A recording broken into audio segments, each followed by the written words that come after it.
All right. Okay, so it's good. We got through that. Let's go to page 33.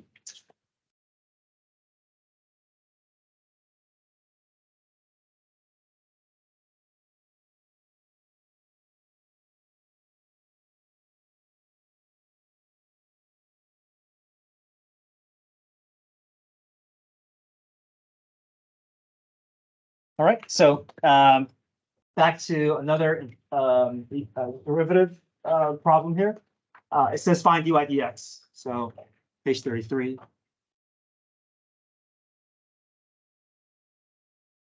All right, so what do we see here? Find the derivative. Yeah, we have to involve implicit, right? So Dydx. Okay, what else do you see? Two terms together. Right, so we have to go through article. Okay, try that. So see if you can go through your process. You are expecting two Dydx's to show up along the way, and you're trying to work towards solving for Dydx.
All right, any questions with part A?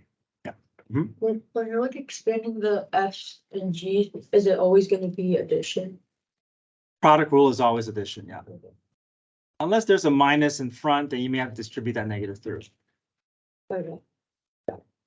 Quotient rule is F prime G minus FG prime all over G squared. Yeah, I get this. How do you find that product rule portion to like the portion below it, like the x squared into Dydx plus 2y? I just moved terms around. I want these terms to stay on the left side because they contain dydx so that I can factor them out. And then all the terms that don't have dydx, I want to begin to move them over to the right side.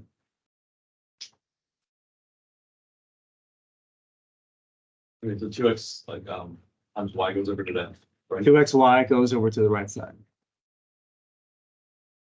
And everything else stays on the left.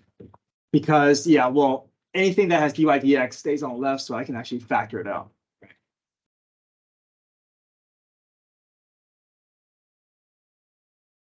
Okay, part B, find a point where the graph has a horizontal tangent. So where do we look for horizontal tangent? Numerator.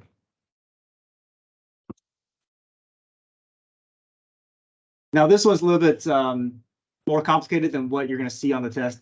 There's more than one variable, and that makes it hard to solve. So the way I had to do it on the key was to guess and check, but on the test, it'll just be one variable. You can just solve for that variable. Okay, so we can just stop here. I won't give you one where you had to deal with two variables. Sum will equal 0, right?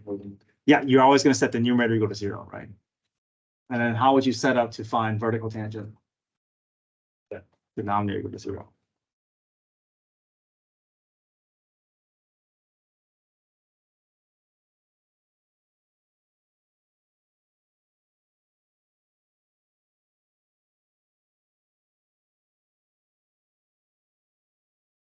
You know, simplify.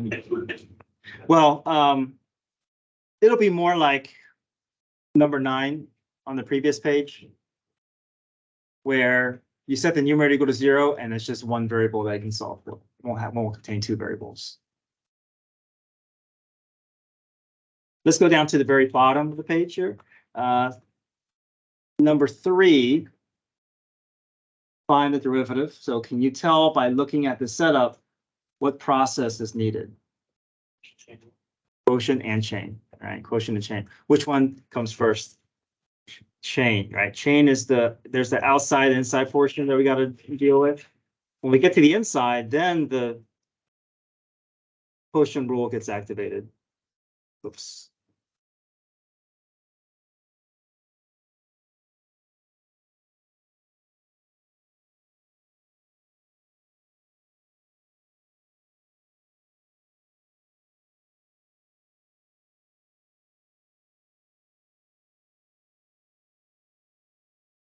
All right, so see how far you can get on your own. Outside derivative times inside derivative.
What subtraction when it's Yeah, quotient rule is always subtraction. And don't forget about the g squared. That's part of quotient rule as well.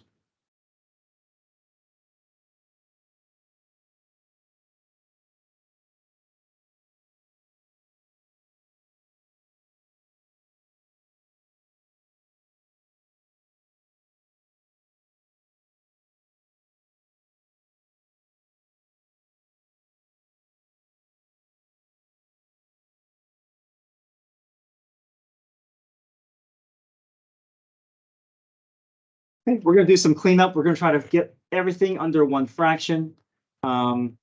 So the only thing that we really have to do major cleanup with is trying to figure out, and I get that to be, you know, under one parentheses rather than spread out across multiple parentheses.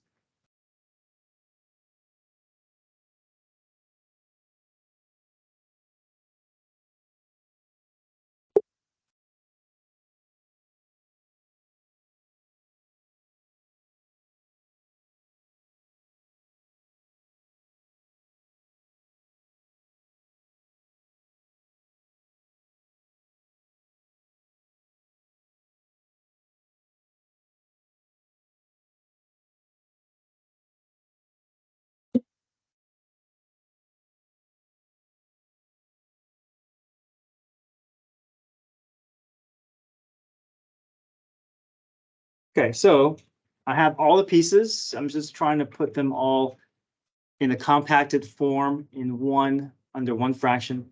So let's go from left to right. What can I place in the numerator? What can I start with? 3x squared. Oh, I see the 3 here, right? So that 3 goes in the numerator. 3 times the quantity of 3x plus 1. Okay.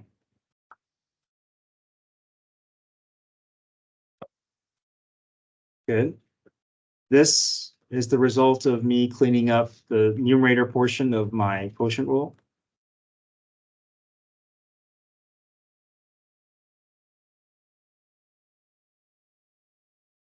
What about the denominator?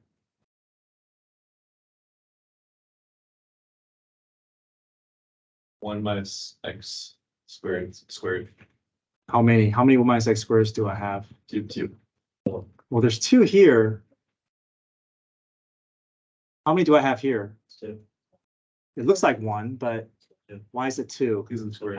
Yeah, that power doesn't just see the top. I know it's really far away, so that's why we typically don't see it as well, but there's 2 here, there's 2 here, so if we add the exponents, 2 plus 2 is 4.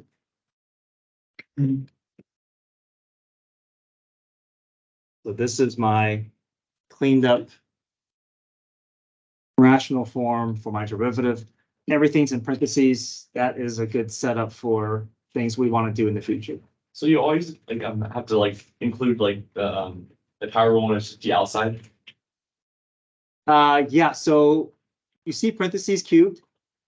This is set up as power rule, right? Imagine this is a variable, x cubed. X cubed would be 3x squared, so parentheses cubed would be 3 parentheses squared. It's set up nicely where we can see that as power rule. But you have to include that, like multiply that by like the quotient rule. Right, because chain rule says take the outside's derivative, multiply it by the inside's derivative. And then you don't just simplify, let's keep the final.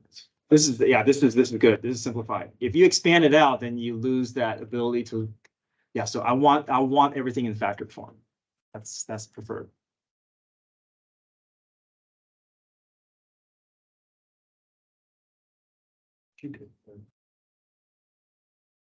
The 4, right? So you see this 1 minus x squared.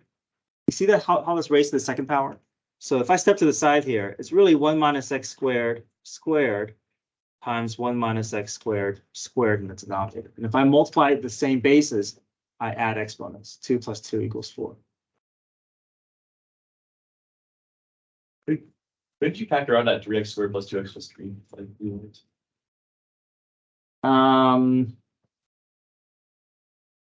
Could we, can you think of 2 numbers that multiplies to be 9 and adds up to be 2? Oh, no. Yeah, so I mean, we can try it, but yeah, it doesn't factor, we leave it alone. Well, I guess my question is like, if it was factorable, would you want us to factor it? Like,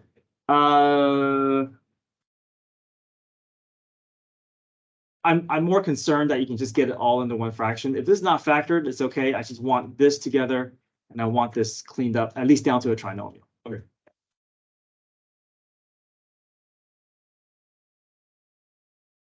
Are we good? Yeah, question. Do that, cancel it out and then turn it to the third column. Yes, chances of that happening is very low though. But yes, technically, if I can somehow factor 1 minus x squared out, and there's no conflict with anything being added or subtracted, then it's fair game for me to cancel it out. Yeah. Are we trying number two? It kind of looks kind of confusing. This one just says find the second derivative. I'm only going to ask you to find the first derivative. Okay, so we're not going to have to worry about that. Yeah, but if I ask you to find the first derivative, you would just go to the left. Fine, let's just go to quotient rule. So I won't ask you to find the second derivative. And you go for quotient rule again? The second time, yeah, I'm not going to another set of quotient rule.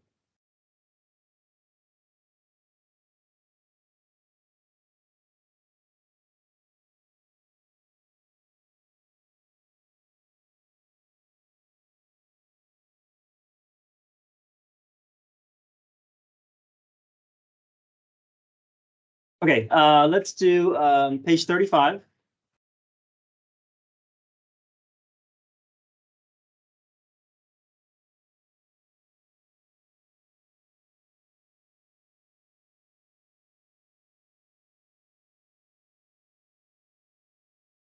All right, so number one, h of t equals f of g of t.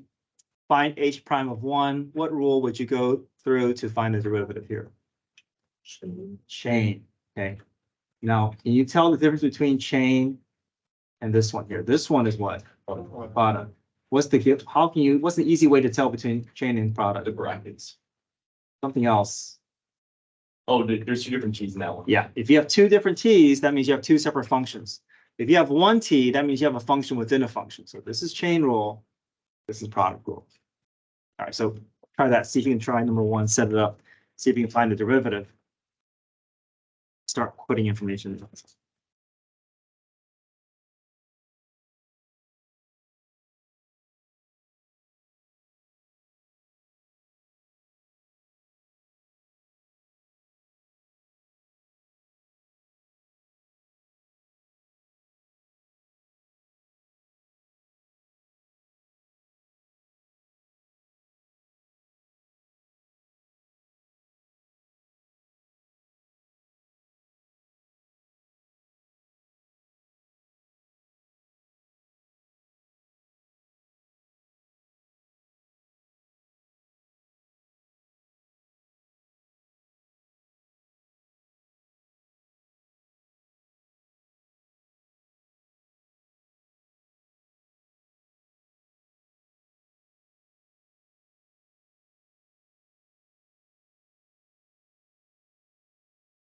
Okay, everybody good building out the derivative using chain rule?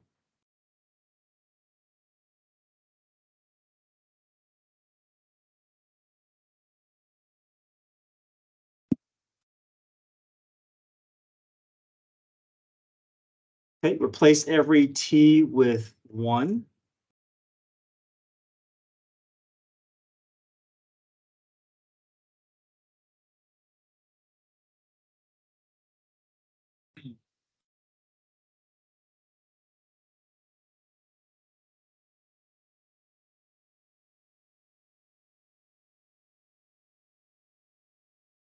Okay, so just understand that when you go through chain rule, you're going to have to find things multiple times. You can't just find one thing and be done with it. We got to break it up into smaller steps, right? This is a complex thing to do all at once. Let's just figure out the pieces that feel manageable. We'll find g of 1 and we'll find g prime of 1.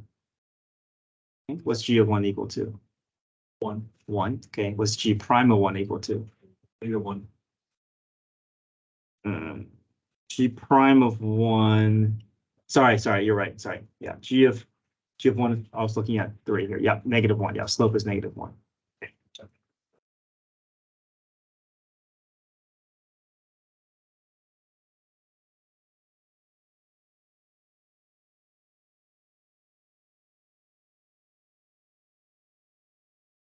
Okay, now the next thing is to look for f prime of 1. So f prime of 1 is asking for the slope here. Now I'm going to apologize because this is not very clear, right? Because you can make an argument that, okay, looks like a part of this line, which could be a slope 2, but then it could also be part of this curve, which is more of a slope 1. So on the test, it'll be clear, okay?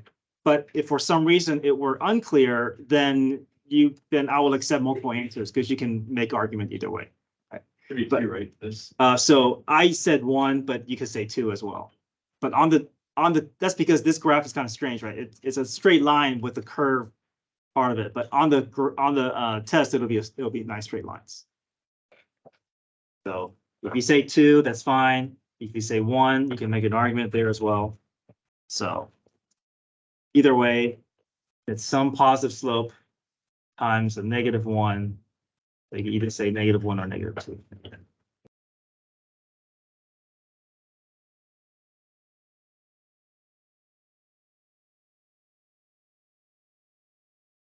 Okay, number 2, you guys said what rule to build this out? Product. Okay, so go ahead and do that. Do product rule.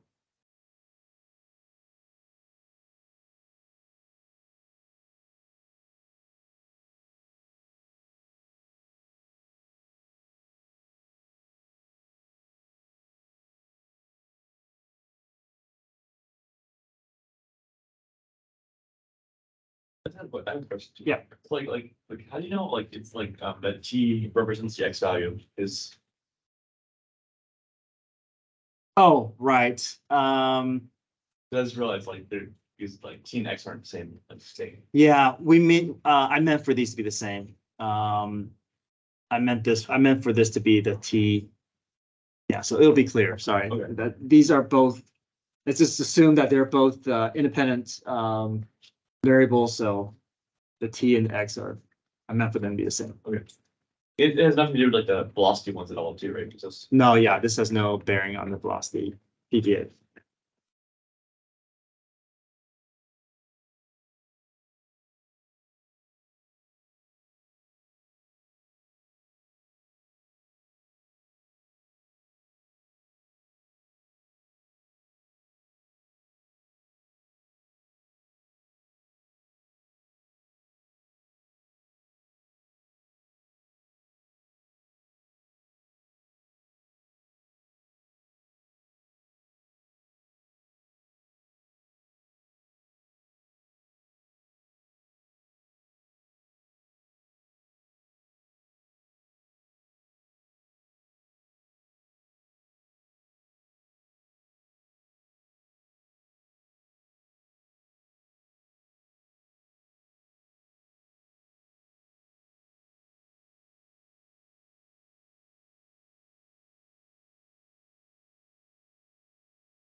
Okay, any questions with 2? Do we feel good about product rule and finding using either order pair, Y value or slope to replace those notations? solid. Okay, let's do another particle motion problem. So let's go to page 38. Sorry, not 38, 36.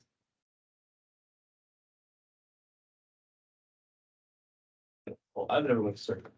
So if it's just like show that Dydx equals this this sort of like number or like sort of function, like is it always going to be like true that it's going to equal that function eventually? Yeah, Like, that's your end goal. okay. There's never gonna be like, oh, this is not true. No, right. If it says that show this is true, then you're gonna work toward that answer. You just have to bridge the gap between the beginning and the end.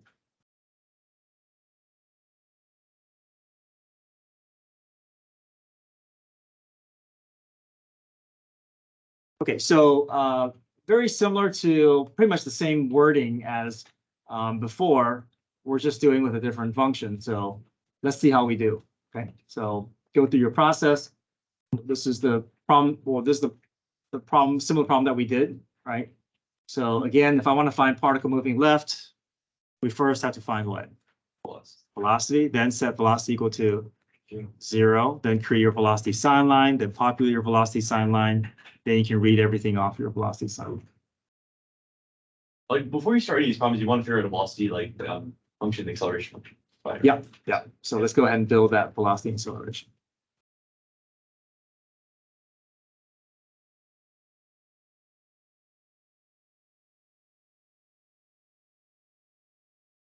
Okay, so I'll give you guys 5 minutes, see how well you do, and then I'll walk you through each of the steps.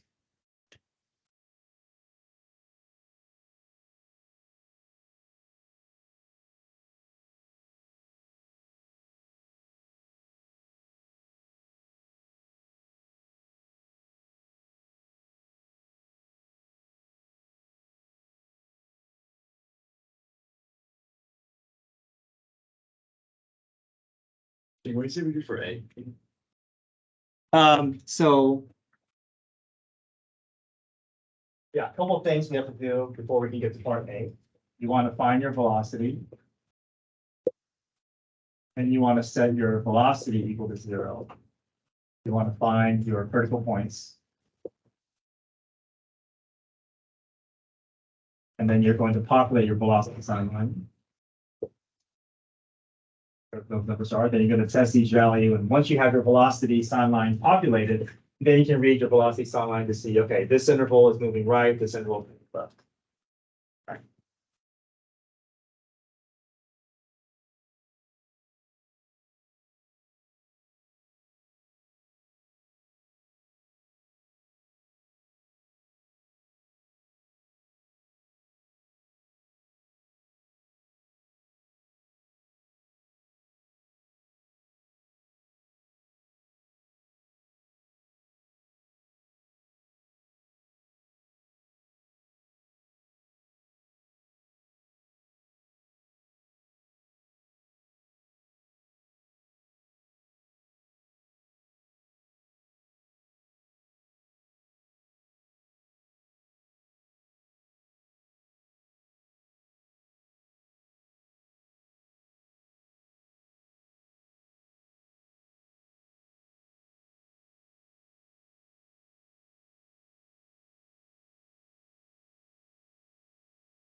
F prime G plus FG prime.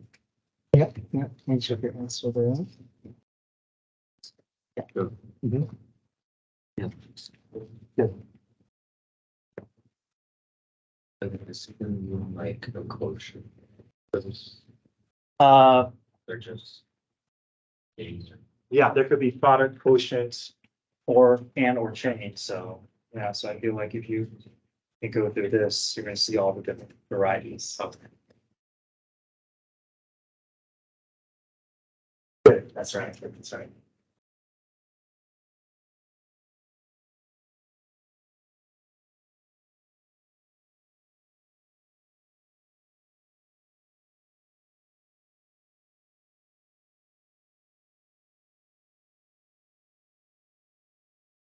Are you allowed to factor on these? Is that like we do this problem? Yeah, we should be. Let's see. This one. Yeah, I think we're gonna have to factor because we're gonna have 2 t values. Yeah. Okay. Yeah.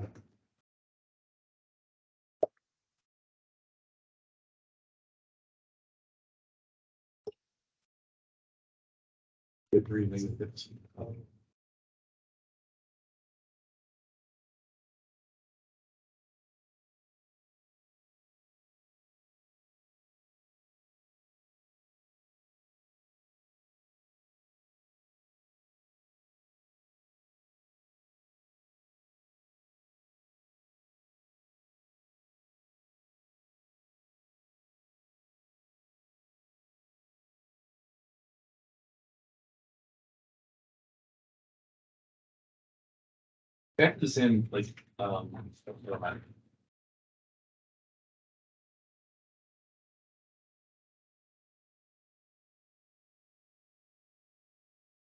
You take it to CF out. Yeah, take that GCF out, makes factoring a little easier here.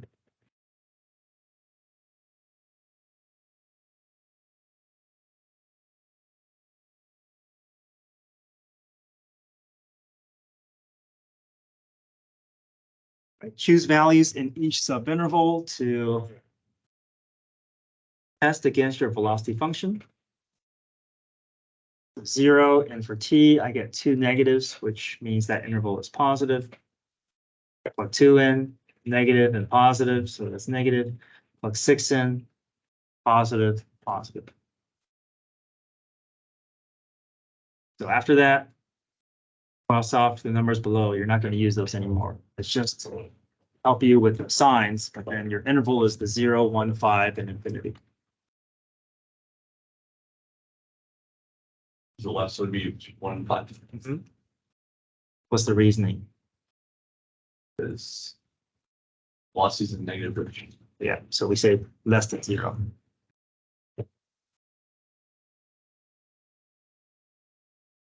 What if you said it was negative? What would you read? Mark that one wrong. Like BT's negative. Velocity is negative. Yeah, that's fine. Typically, though, this is the more standard way of representing. And I was just confused about this. Like, how do you know when to like bracket the 0 and like when to like? Yeah, so in this case, I know it doesn't apply to this problem, but yeah, let's say if it was asking for moving right. So if it was moving right, then it would say from 0, you would say from 0 to 1 and 1 to 5. And then if you look, 0 is included as part of our domain because you see that equal sign there.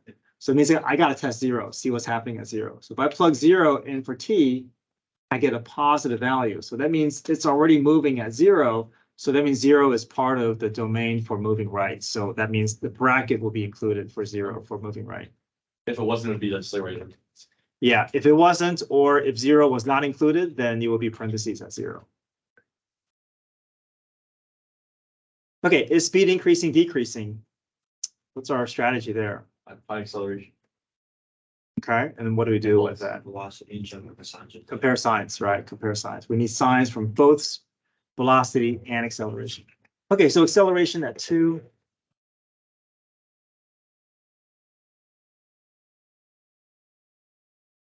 Okay, that's definitely a negative value. Velocity at 2. We know it's negative. We can read the sign line to see that as well. So acceleration is negative. Velocity is negative. Increasing. Speed is increasing.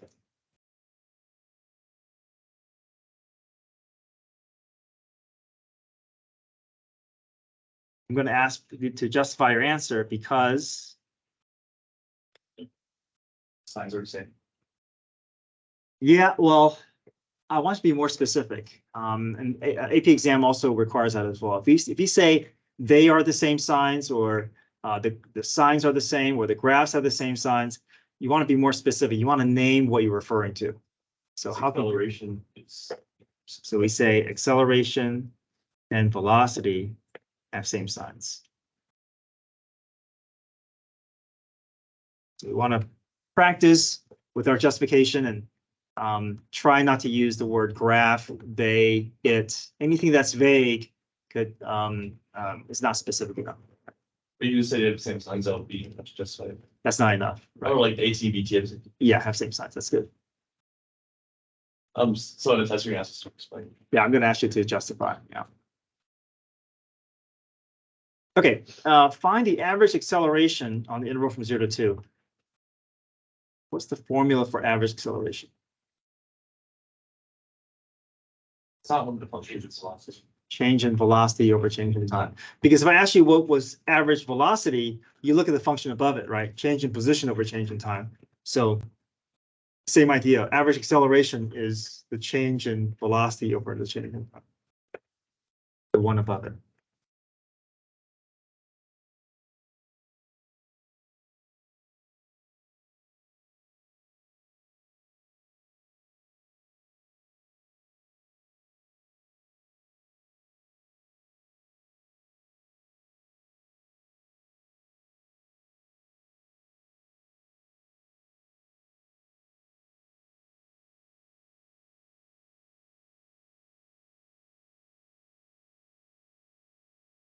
I didn't specify the units here, so we'll just say units per second squared, or if it's meters per second or feet per second. But just understand that acceleration is going to be per time unit squared.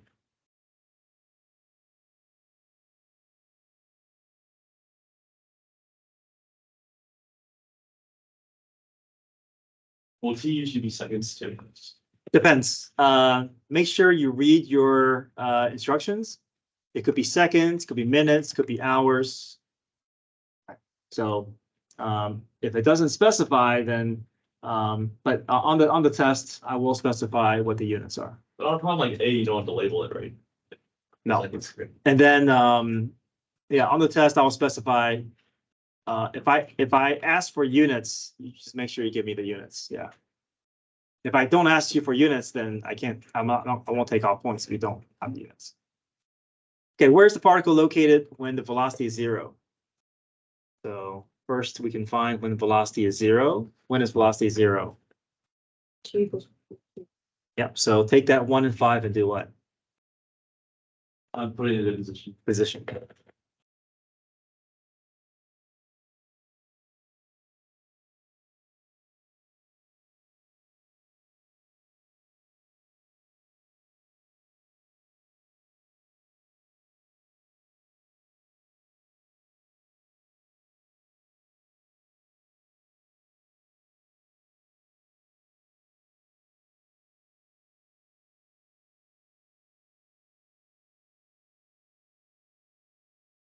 Oh, why did we put an S there?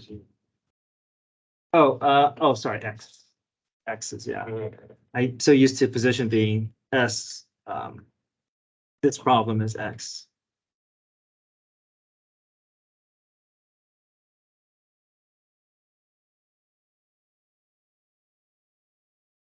That's it. That's your. Hmm? That's your answer. Yep, the particle is located at 10 on the number line at 1 second, and then at 5 seconds is located on the number line at -22.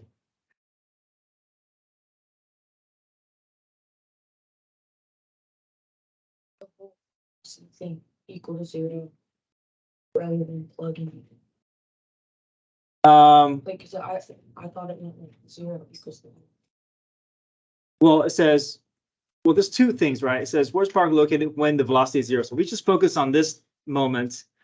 When is velocity equal to 0? We already solved this, right? We already know that velocity is 0 at 1 and 5. So it's basically just asking where's the particle located at these moments in time. So if it's asking for where, if it's asking for location, we know it's got to be involving with the position function.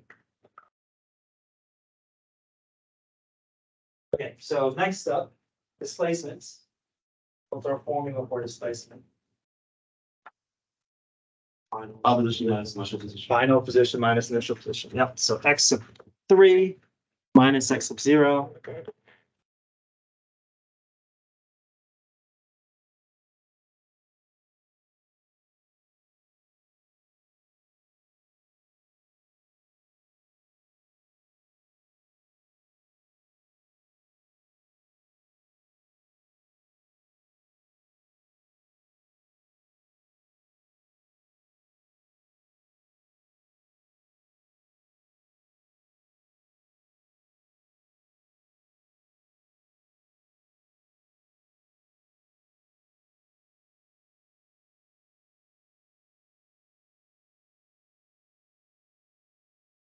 Okay, total distance requires a bit more work potentially. We still want to involve x sub 0 and x sub 3, but what do we also have to consider potentially? It definitely changes direction because we already like proved it on the. Yeah, we look at our velocity sign line, right? Where does a particle change direction between 0 and 3? Well, we're beginning at 0, we're ending at 3. So just what? Just 1, right? Because 5 is that's past our end time. We only want what's between. So we know that there is a change in time, a change in direction at 1, But just make sure that this is the only time you look at the velocity sign line. It's just to pull that one. But after that, everything is from position. Okay, so you don't want to do V of 1 and V of 0 and V of 3. That's not going to tell us anything, right? We want to be able to walk the distance between the locations on the number line. So we're going to involve X of 0, X of 1, and X of 3. All right, does that make sense? So you don't do the velocity at all? Huh? You don't involve velocity? We involve velocity just to figure out where there's a change in direction and to locate a t-value that we want to test. But after that, we don't want to plug anything into the velocity function. Everything is with the position function. All right, so everybody understand why we choose these values? Okay. So now let's find the location that the particle is on this number line. So X of 0. Plug 1 into the position function, plug 3 into the position function. Now, do not add these numbers together. Okay, it's not going to give you the right answer. You're going to put these numbers on the number line. I see some students putting the 0, 1, and 3 on number line. Okay, this is the position. Okay, 3, 10, and -6. These are what goes on the number line. So you have 3. You're walking all the way over to 10, and then you're walking back all the way to -6. So you're starting from here, going to here, and from here, walking back this way. And imagine you're just walking the distance from one point to the next, and you're just counting your steps along the way. So from 3 to 10, how many steps have you taken? 7. Okay. From 10 to -6, how many steps have you taken? 16. 16.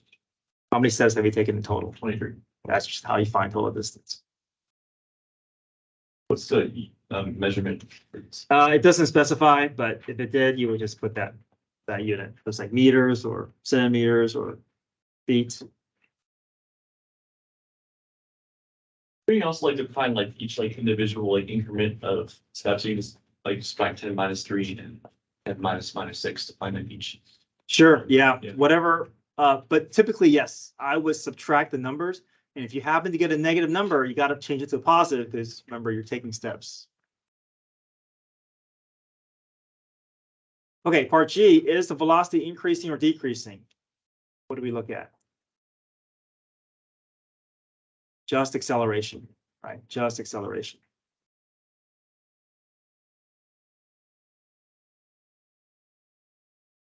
And then last one, find the velocity in position when acceleration is 0.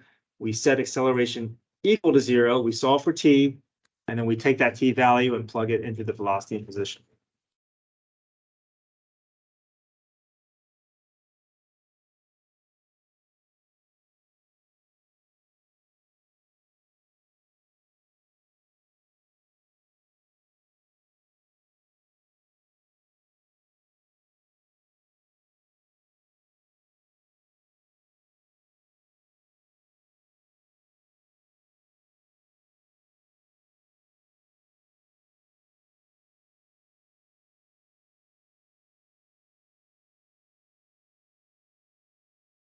What do you say about H? Like, Sorry? what do you say about H? You said like about the steps towards it. Oh, right. So you set acceleration equal to 0. We solve for t, and then we enter that t value into the velocity in position function to get their values. Okay, so I'm not able to send a remind. The cap hasn't reached. So make sure that you bring your calculator tomorrow morning, help session at 7:15. If you want to join virtually, I will have a link under tomorrow's date. So just go to tomorrow's date on my website, and that link should be live around 7:15 tomorrow. Okay. But really encourage you guys to go through worksheet 4. If you can do worksheet 4 from scratch, you should feel good about the test tomorrow. Okay. All right, come get your phones. How do you determine which y is treating the dy? If I'm asking for y's if I'm asking for that term's derivative, then I'm going to have to include dy dx.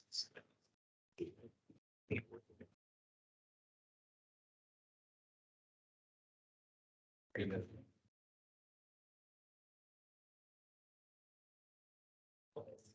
Yeah. So here I call f is x squared and g is y.